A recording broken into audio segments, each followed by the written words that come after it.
Your own personal cinema? Let's check this out.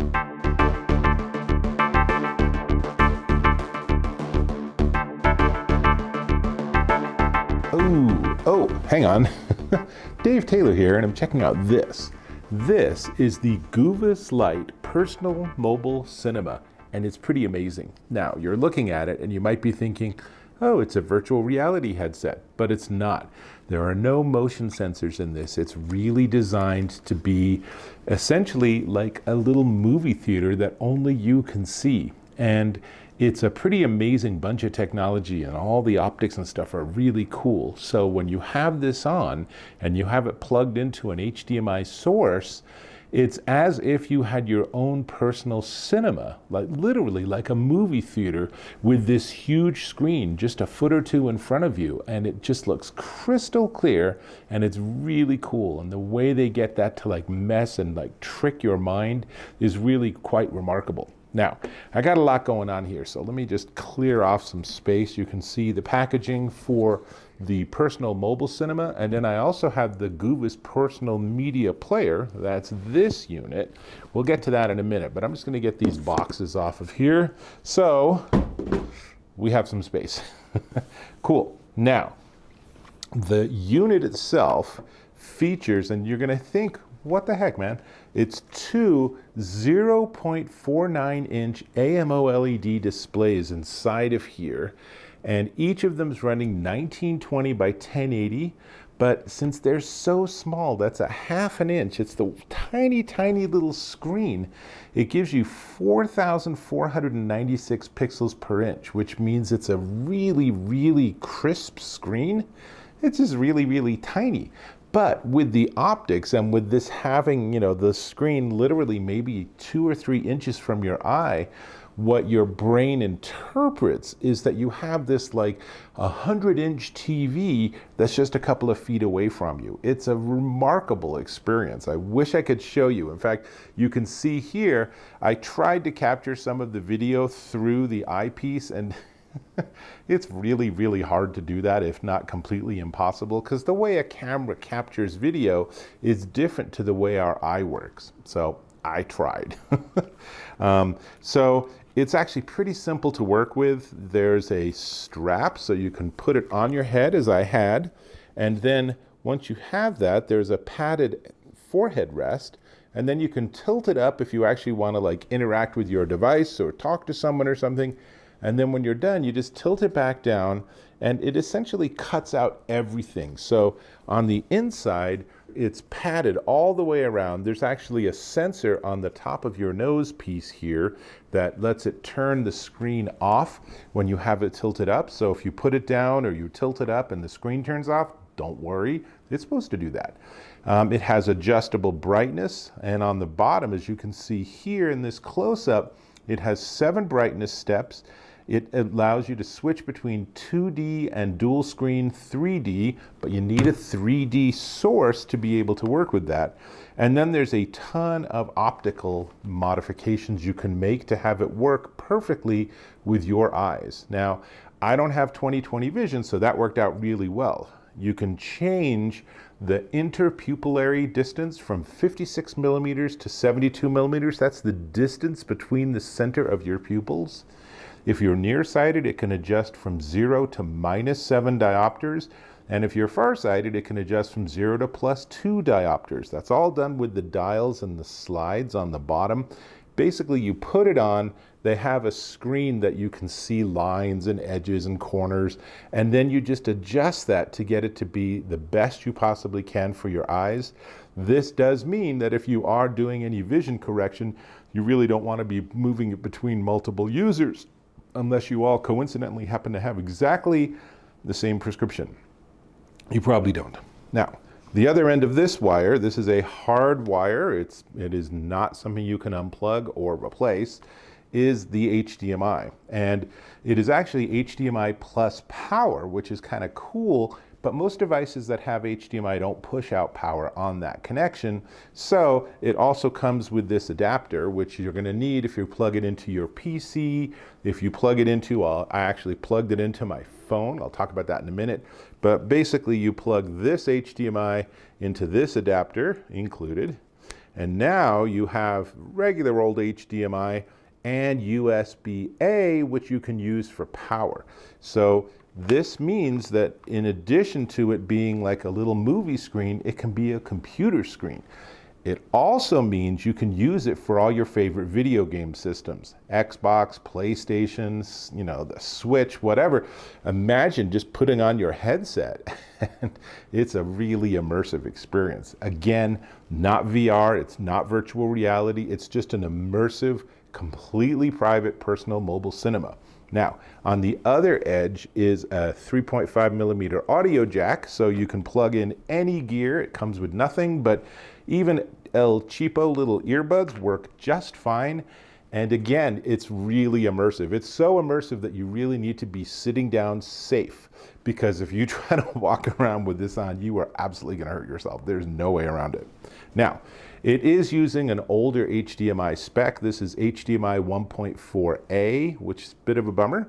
I wish they were doing HDMI 2, but then again, it's also 1080p HD, not 4K, so probably not a huge issue there. Comes with all of this stuff. It does not come with any memory cards. Well, that's actually the separate portable unit, as this, which is separate. It also includes a carrying case, but the unit they shipped me didn't have one, so I assume that's coming down the road soon. So what we need to talk about is we need to talk about the price, but I'm going to hold off on the price. That's a big, complicated topic. This is a very spendy device, but I'm going to hold off on that until we talk about this. This is the Goovis Portable Media Player, and the idea is that it is a 8,000 milliamp hour battery, so it can power the power part of this connection, and it has HDMI out, so essentially it's like a little portable movie source. Now, one of the things you can do with it is you can plug it in to your own TV, right? It is designed for the headset, but it doesn't mean you have to use it that way.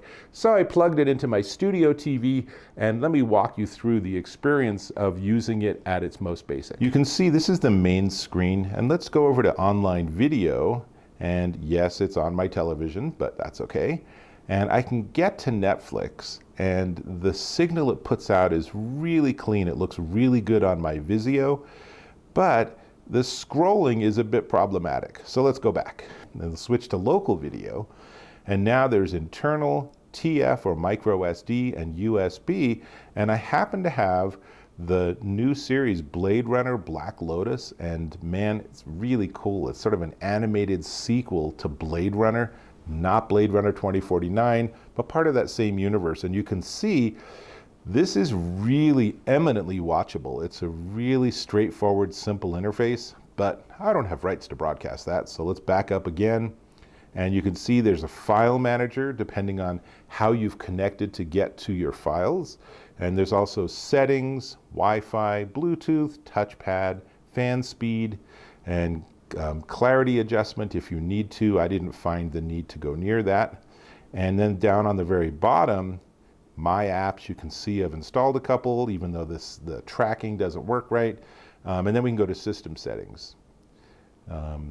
And you can see here's some information on the product. So cool, let me switch back. Let me tell you some specs about it too. It's running Android 7, which is insanely old. It is an old, crufty version of Android. I just updated my phone to Android 12. That's a long journey back. Has Wi-Fi, has Bluetooth.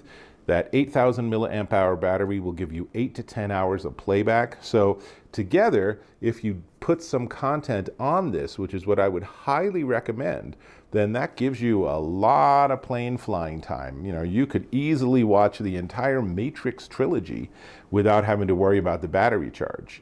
There is a micro SD or TF card slot on the side. I just dropped in a 32 gig. You'll want to bring your own. And what I did is I just put it onto my Mac and just dumped a bunch of MKVs and AVIs and MP4s, and it handled everything. It works great. In fact, this unit is HDMI 2.0, and it supports 4K at 60 frames per second. So this is actually decently capable as a media player, other than it has some issues with its user interface, and that Android 7 is concerning. It's really old, and I don't even know what security holes might still be there, but that's something to think about before you put it online, as I did unsuccessfully with Netflix. So it also has the USB, so you can use this as a USB drive. It has onboard storage. It gives you 4 gig, so you could drop a bunch of episodes of Wheel of Time or whatever else that you're really into right now, and all of that would then be on this device. So dimensions wise, it is 5.8 inches by 2.4 inches by 7/10 of an inch thick, and it's 7.6 ounces. Ironically, it's actually about the same weight as the headset. And you can see on the front, it's a pretty basic interface where this is the ring controller with the little pad in the middle, and you have return and home and settings, volume up and down. And what is not at all obvious is that this lower portion is actually a touchpad, so you can use that for mouse interaction. What I couldn't figure out, as you saw, was how to actually scroll down. So lacking that particular capability, it is pretty limited. But my experience was that I really just used the ring control to get to my content, which I had previously installed on the device. So they work together really well. It is really easy to just plug this in, and like I said, this actually supports the power down the HDMI wire, so that's enough. Now, if I turn this on, I can actually power the headset, and I can use this, put this on my head, and I could be instantly watching my favorite movie or whatever else I've downloaded onto this device. Now, what else can I tell you is that the whole setup is pretty spendy. But before we get to that, I know I keep deferring the price. I just want to say that I did figure out how to get it to work with my iPhone, and it worked fan-dan-tastic. So I have this HDMI interface, so it gives me HDMI out of the Lightning connector on my iPhone 13 Pro. So I plugged that in, and then I plugged in a separate power because this actually, and I tried it with Android too, my Pixel 6 Pro also, they can't power this device. They just don't put that power out. So you do have to use this interface. So I actually did that wrong. So let me plug this piece in. And then this I just plugged into my external power source, right? Pretty easy enough. And then this I plugged into the actual headset, and with just a moment of effort here, I am now seeing my iPhone screen, and it's obviously a little awkward to use this when you're actually looking at something different, but once you get to some content or something, for example, I was watching some movie on HBO Max off my phone, and it was working just fine in the display, and that is a pretty game-changing thing.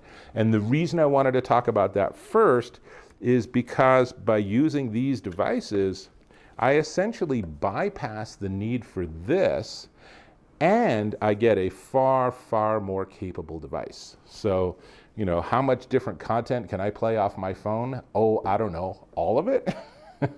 How much can I play off of this? It's pretty limited. So this is probably a device that you probably won't need. So let's talk about prices. But, see, one more time, hold on. Before we get there, I'm going to ask if you could subscribe to my channel. I put a lot of effort into my reviews. I'm candid, I'm straight, I don't pull any punches, and I appreciate if you could subscribe. Cool.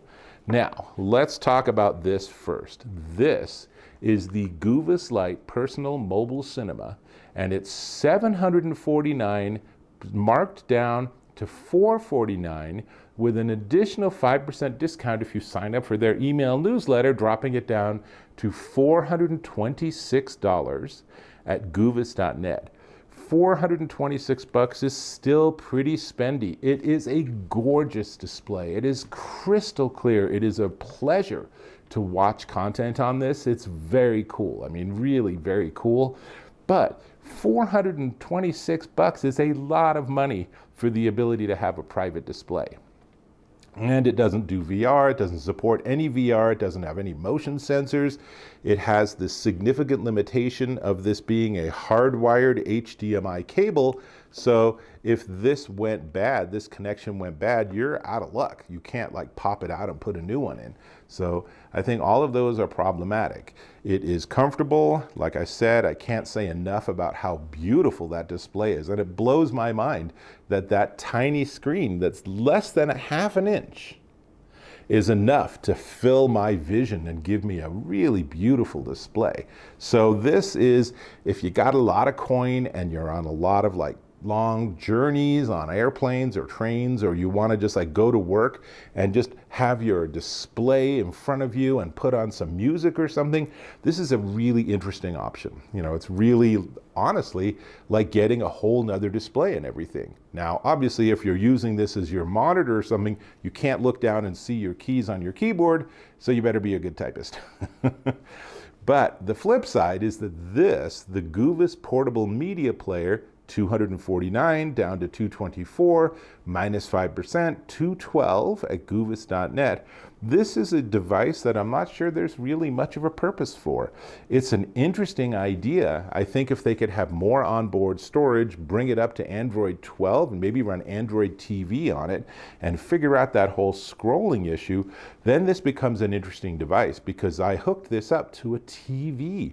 So I could use this, for example, in a hotel room, hooking this up straight to the hotel television and then watching whatever content I've loaded onto here without worrying about, did I bring the right adapter for my phone? Do I have the right cables for my computer? Do I want to have my computer hooked up to the TV even though I want to do some work on it, or maybe it needs charging, right? So this is an interesting portable media player waiting to be reinvented. As is, I don't think this is something I would recommend that you acquire. It's just not worth $200 when for like $30 and I don't know, $15, I got all the same functionality and much, much, much more through my smartphone. And you could obviously do that with your tablet too. And honestly, I could hook this straight up to my MacBook Pro, which now finally, the latest generation, now finally again has HDMI.